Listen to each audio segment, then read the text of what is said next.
Buenos días, hermanos. Dios les bendiga. Espero que se encuentren muy bien, que la paz y la gracia del Señor pueda reposar en sus hogares. En esta mañana vamos a dar inicio a nuestro servicio dominical, como es de costumbre, a lo cual yo le invito a orar, invito a que junto a su familia pueda elevar una oración a Dios para que podamos estar en sintonía con su palabra. Dios y Padre que estás en gloria, delante de ti estamos, Señor. Te damos gracias por tu misericordia, por tu bondad, Señor, porque tú has sido bueno con nosotros, mi Rey, a pesar de nuestro pecado, a pesar de nuestra falta, Señor. Has mostrado misericordia para con nosotros. Señor, ayúdanos y que esta palabra que va a ser expuesta hoy pueda producir arrepentimiento en nuestro corazón, Señor. Que nuestra vida sea dirigida a ti, que podamos entender que debemos honrar tu nombre por siempre. En el nombre de Jesús te damos gracias. Amén. Hermano, le invito para que pueda alabar al Señor en medio de los cánticos que a continuación vamos a entonar.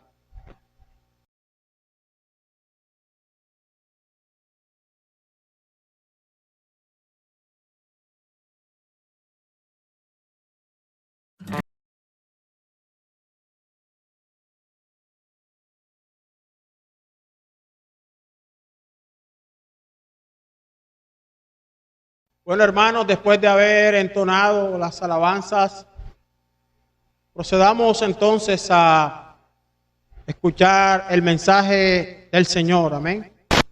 Para ello quiero que usted se dirija a la carta de Pedro, a la primera carta del apóstol Pedro, capítulo 2, versículo 11 al 17, y me acompañe a orar.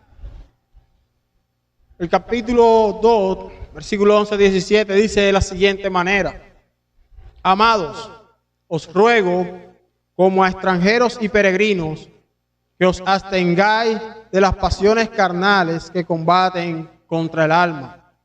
Mantened entre los gentiles una conducta irreprochable, a fin de que en aquello que os calumnien como malhechores, ellos, por razón de vuestras buenas obras, al considerarlas, glorifiquen a Dios en el día de la visitación. Someteos, por causa del Señor, a toda institución humana, ya sea al rey como autoridad, o a los gobernadores, como enviados por él para castigo de los malhechores y alabanza de los que hacen el bien.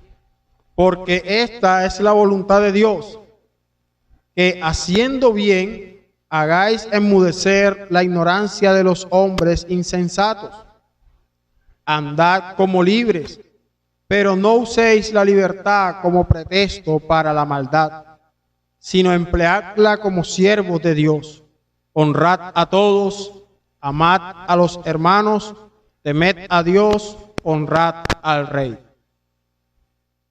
En esta mañana vamos a estar predicando bajo el título Honrad al Rey. ¿Y qué es el significado de la honra? Bueno, pues la palabra honra bíblicamente deriva del hebreo kabod, que indica gloria. Honrar a Dios y a los padres, por ejemplo, implica alabar y estimarlos a través de la obediencia, el respeto, la admiración y la retribución. Lo que veremos en los versículos leídos es la forma como los creyentes deben honrar a Dios en medio de las circunstancias que atraviesan. Los creyentes del primer siglo sufrieron situaciones adversas. Y es a estos hermanos a los que el apóstol Pedro les escribe esta primera carta. A unas iglesias compuestas por hermanos que estaban expatriados y perseguidos en Asia Menor, que era una provincia del Imperio Romano de aquel entonces. Esto que conocían en aquel entonces como Asia Menor, en la actualidad se conoce como Turquía. Y Pedro conocía de la hostilidad y el acoso que los hermanos sufrían por los romanos y griegos que habitaban en la región. Los cristianos eran minoría y esto hacía que experimentaran rechazo. Esto hacía que experimentaran la no aceptación de las demás personas por ser creyentes de Cristo. Los creyentes en esa época eran perseguidos por el nombre de Jesús. Este nombre bastaba para llevar a los cristianos a juicio y posteriormente a la muerte. Los esclavos cristianos soportaban sufrimientos injustos a causa de amos crueles. Es decir, ser cristiano en aquel entonces era una sentencia de muerte. Sin embargo, Pedro, entendiendo la situación, escribe esta carta para dar esperanza, aliento y ánimo a los creyentes, indicándoles quiénes son ellos y a quién le pertenecen. Esto lo vemos en el capítulo 2 de la primera carta de Pedro, del versículo 9 al 10, donde Pedro le dice: vosotros sois linaje escogido, real sacerdocio, nación santa, pueblo adquirido para posesión de Dios, a fin de que anunciéis las virtudes de aquel que os llamó de las tinieblas a la luz admirable. Pues vosotros en otro tiempo no erais pueblo, pero ahora sois el pueblo de Dios. No habíais recibido misericordia, pero ahora habéis recibido misericordia. Esto es lo que Pedro les transmite a estos hermanos que están siendo perseguidos, que han sido expatriados de su lugar de residencia, de su pueblo natal. De esta manera, hermanos, vemos cómo Pedro procede a rogar por una buena conducta, como lo indica el versículo 11 y 12 del texto que leímos. Y es nuestro primer punto, un ruego a una conducta irreprochable. Lo primero que el apóstol le dice es que ellos son amados, como lo indica el inicio del versículo 11. Dice: amados, os ruego como extranjeros y peregrinos. Pedro, este apóstol, les indica que ellos son amados. Y esto es muy importante, porque no solo son amados por Dios, sino que también son amados por Él. Esta carta que Él les escribe a ellos es una señal de amor, es una muestra de amor de Pedro hacia los hermanos que se encontraban en esta región. De esta manera, Pedro les ruega, como a personas extranjeras y forasteras, es decir, a personas que están en una nación, pero que su ciudadanía no pertenece al lugar donde se encuentran, que no tienen los privilegios y los derechos que sí poseen los nativos de aquella nación. Ellos son extranjeros, hermanos, en un mundo que les es extraño. Su permanencia en esta tierra es pasajera, son forasteros. Su ciudadanía es celestial, como lo indica Filipenses, capítulo 3, versículo 20, que nuestra ciudadanía es celestial. Pero entendiendo que mientras estaban en este mundo caído, debían abstenerse de pasiones carnales que combaten contra el alma, es decir, el pecado. Pedro les escribe para que ellos se abstengan de las pasiones carnales, para que combatan contra el pecado. Ellos son instados a cuidar sus almas de los deseos carnales, que entran en combate con el propósito de destruir el alma del hombre. Este es el propósito de los deseos carnales, destruir el alma del hombre. Ahora bien, ¿cuáles son estos deseos? Bueno, Pedro no lo dice de forma directa, pero en la carta de Pablo a los Gálatas, sí vemos una descripción clara de ellos. Pablo les escribe a los Gálatas en el capítulo 5, versículos 16 al 21, y le dice: andad por el Espíritu y no cumpliréis el deseo de la carne, porque el deseo de la carne es contra el Espíritu y el Espíritu es contra la carne, pues estos se oponen el uno al otro, de manera que no podéis hacer lo que deseáis. ¿Ven cómo el deseo de la carne se opone al deseo del Espíritu? Ve cómo el combate entre los deseos de la carne realmente lo que buscan es destruir el alma. Pero Pablo les continúa diciendo a estos hermanos en Gálatas: pero si sois guardados por el Espíritu, no estáis bajo la ley. Ahora bien, las obras de la carne son evidentes, las cuales son inmoralidad, impureza, sensualidad, idolatría, hechicería, enemistades, pleitos, celos, enojos, rivalidades, disensiones, sectarismos, envidias, borracheras, orgías y cosas semejantes, contra las cuales os advierto, como ya los he dicho antes, que los que participan tales cosas no heredarán el reino de Dios. Hermanos, tenemos que dejar claro en algo: los deseos de la carne realmente dan una satisfacción, pero esta satisfacción es pasajera. Porque la realidad es que estos deseos libran una batalla decisiva contra el alma del hombre. Es por eso que Pedro ruega que se abstengan de estos deseos, manteniendo una buena conducta y haciendo buenas obras, para que de esta manera muestren a los incrédulos el camino a Dios. No era fácil para estos hermanos, no era fácil lo que Pedro les está diciendo, que se abstengan de los deseos de la carne, que se abstengan de estos deseos pecaminosos.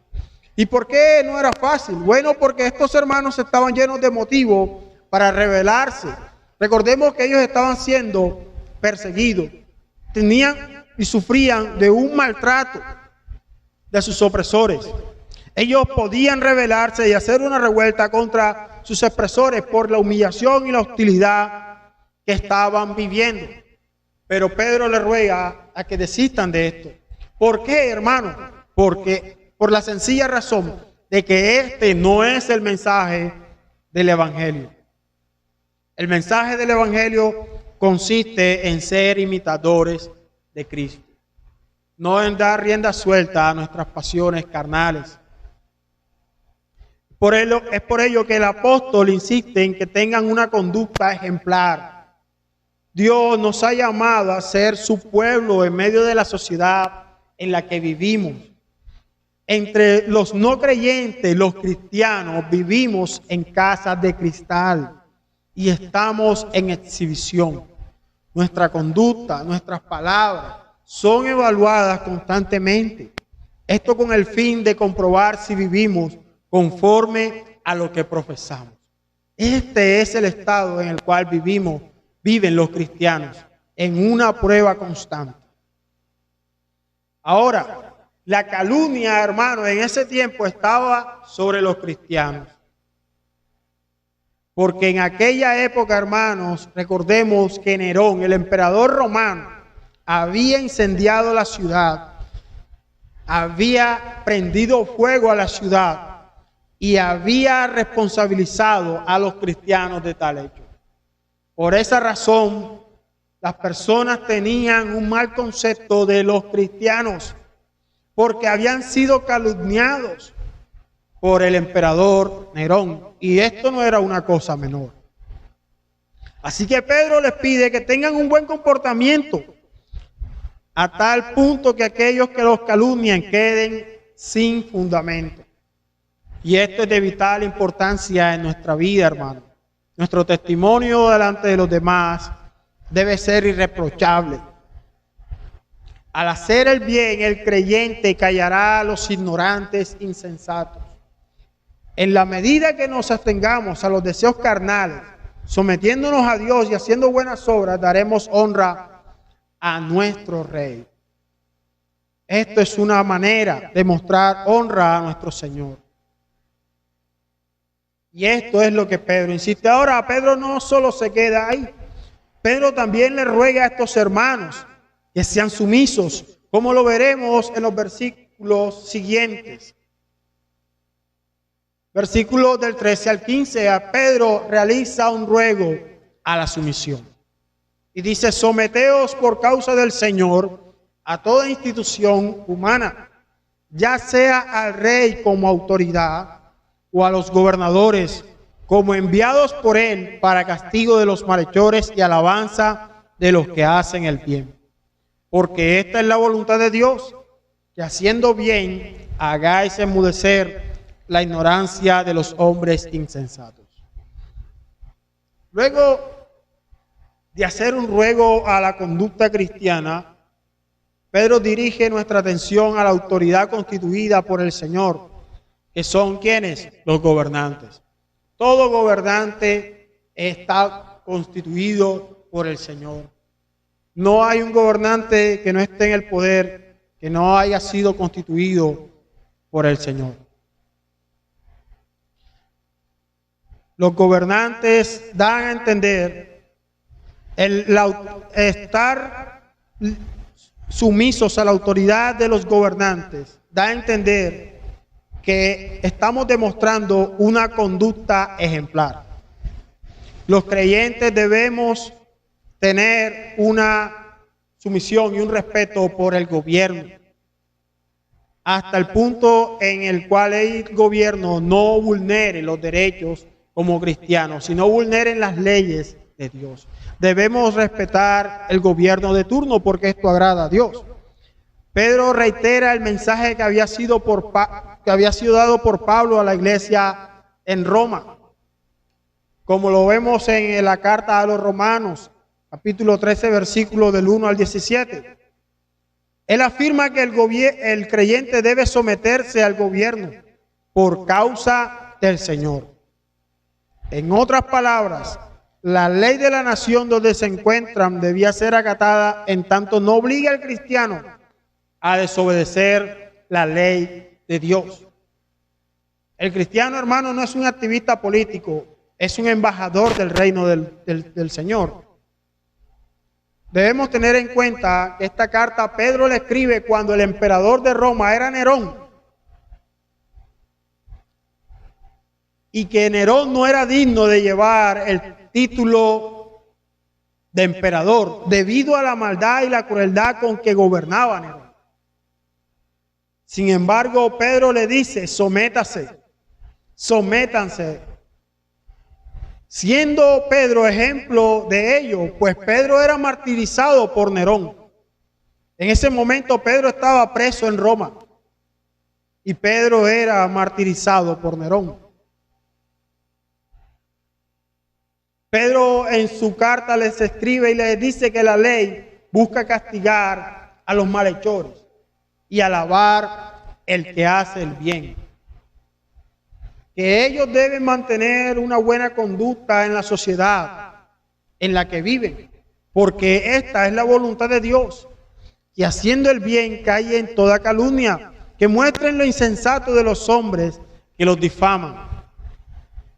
La obediencia a las leyes civiles es otra forma de honrar a Dios, el cual es el objetivo que Pedro se propone en estos versículos, ratificando también lo escrito por Pablo a la iglesia en Roma, hermano. Este es el objetivo de Pedro. Sométanse a la autoridad que ha sido impuesta por Dios, que ha sido dada por parte de Dios a estos gobernantes, aunque sean crueles. Esto es la voluntad del Señor. Ahora, hermanos, debemos decir que tristemente, en el día de hoy, en la iglesia se ha filtrado una corriente de pensamiento conocido como marxismo cultural, donde se pone en tela de juicio a los gobernantes, llamando a la desobediencia civil, a la lucha de clases, buscando participar de revueltas tipo social y políticas, acciones a las cuales, por evidencia bíblica, el creyente está llamado a abstenerse, siempre y cuando no se busque violar las leyes de Dios con las leyes civiles. La iglesia debe protestar, pero cuando la ley del hombre quiera vulnerar la ley de Dios. Mientras tanto, hermanos, debemos someternos a la ley dada por nuestros gobernantes. Jesús tenía todo a su favor para iniciar una revuelta, tenía la fama, tenía todo a su favor. Sin embargo, nunca insistió en esta vía porque no era de este mundo, su reino no era de este mundo. y nuestra ciudadanía tampoco es de este mundo.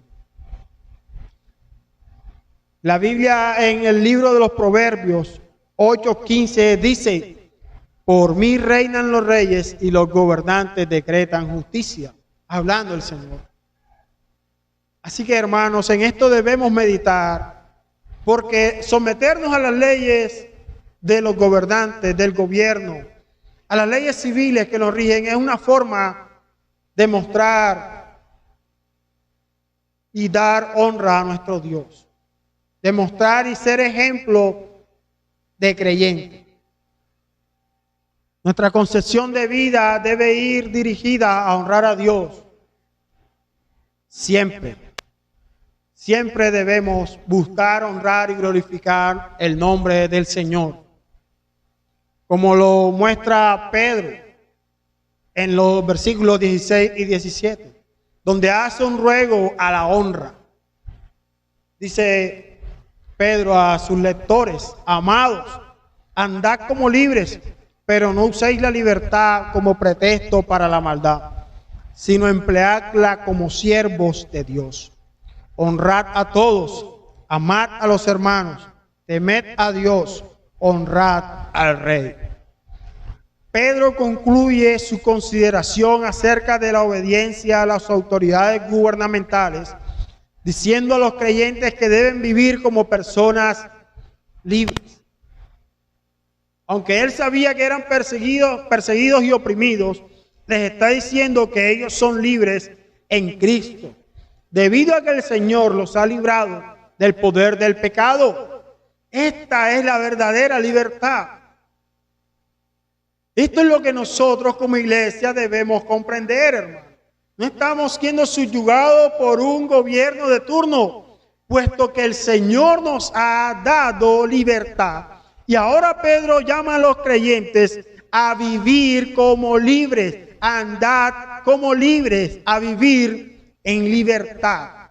Martín Lutero, hermano, explica este concepto de la libertad de la siguiente manera: el cristiano es un perfectamente libre señor de todo, no sujeto a nadie.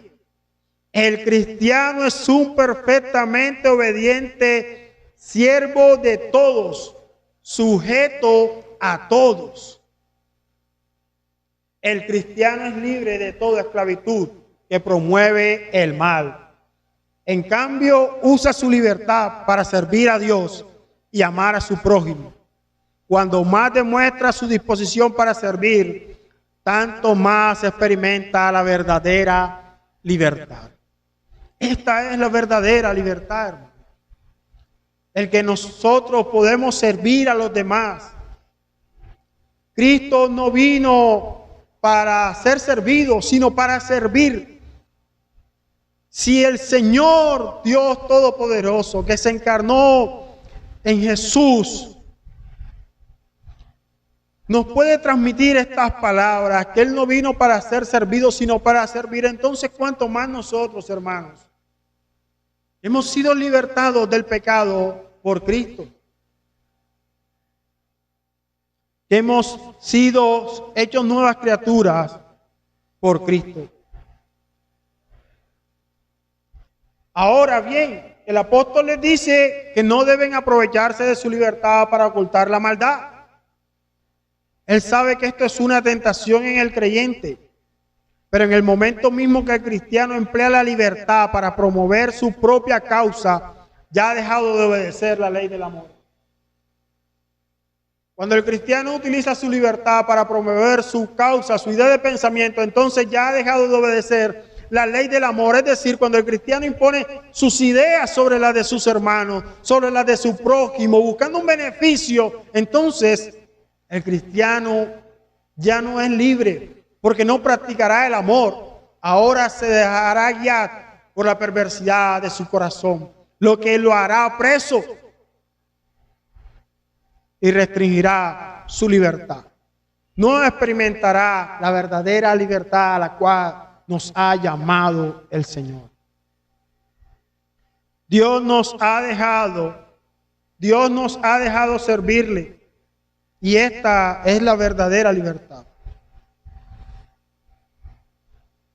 aquella libertad que no perjudica ni daña a nadie, que no busca lo suyo propio. Por esta razón, Pedro amonesta a los creyentes a que sigan siendo fieles siervos de Dios y que vivan como esclavos, pero de Cristo, hermanos. Si hay alguien al cual debemos ser esclavos, es al Señor Dios Todopoderoso.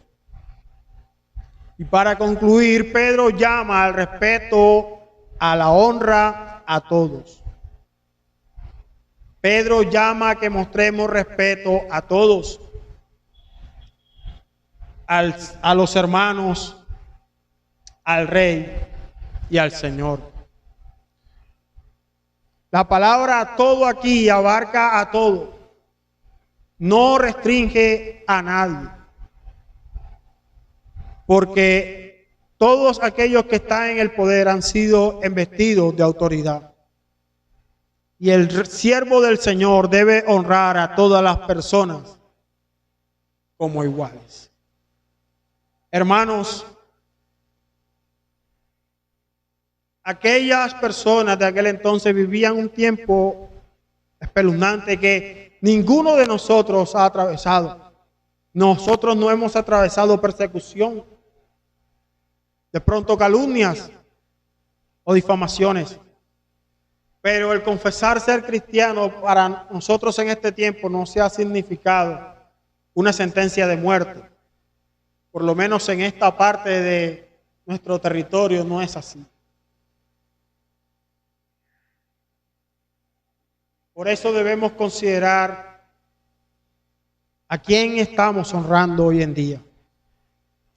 Pedro le muestra a estos hermanos en el capítulo 1, versículo 3, el motivo de su esperanza, el motivo de su esperanza celestial.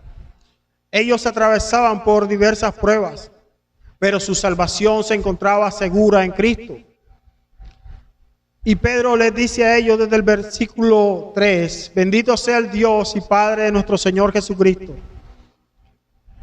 quien según su gran misericordia nos ha hecho nacer de nuevo a una esperanza viva, mediante la resurrección de Jesucristo de entre los muertos, para obtener una herencia incorruptible e inmaculada y que no se marchitará, reservada en los cielos para vosotros, que sois protegidos por el poder de Dios mediante la fe, para la salvación que está preparada para ser revelada en el último tiempo, en lo cual os regocijáis grandemente, aunque ahora por un poco de tiempo, si es necesario, seáis afligidos con diversas pruebas, para que la prueba de vuestra fe, más preciosa que el oro que perece, aunque probado por fuego, sea hallada, que resulta en alabanza, gloria y honor en la revelación de Jesucristo.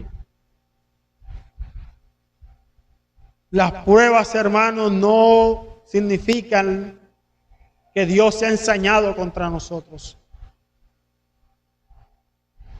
sino que somos sometidos a prueba para que nuestra fe se asiente y se vislumbre una fe genuina hacia el Señor. Que podamos ver en medio de las pruebas que atravesamos y los momentos difíciles que atravesamos al Señor, porque Dios no nos ha abandonado, no nos ha tirado. A pesar de lo que vivamos, el Señor está junto a nosotros. Aunque el tiempo de persecución en aquel entonces era desesperante, Pedro realmente les dice a estos hermanos que esto era un tiempo de regocijo, diciéndoles que vieran el sufrir por amor a Cristo como un privilegio, así como su Salvador sufrió por ellos. Una forma de identificarnos con Cristo es compartiendo sus sufrimientos. Para nosotros eso significaría hoy en día soportar insultos y calumnias. Pero hermanos, siendo sinceros, esto es tan poco comparado a lo que Cristo sufrió por nosotros en la cruz. Honremos a nuestro Rey llevando una vida para su glorificación. Honremos a nuestro Rey llevando una vida y una conducta irreprochable. Honremos a nuestro Rey sometiéndonos a nuestras leyes civiles, respetando a nuestros gobernantes, respetando a nuestro prójimo y dando honra al que la merece. Hermanos, que el Señor nos pueda ayudar a doblegar nuestro rebelde corazón y nos haga entender que nuestra vida debe ser una completa y continua honra a Dios. Que el Señor los bendiga, hermanos, y que podamos meditar siempre en esta palabra. Amén.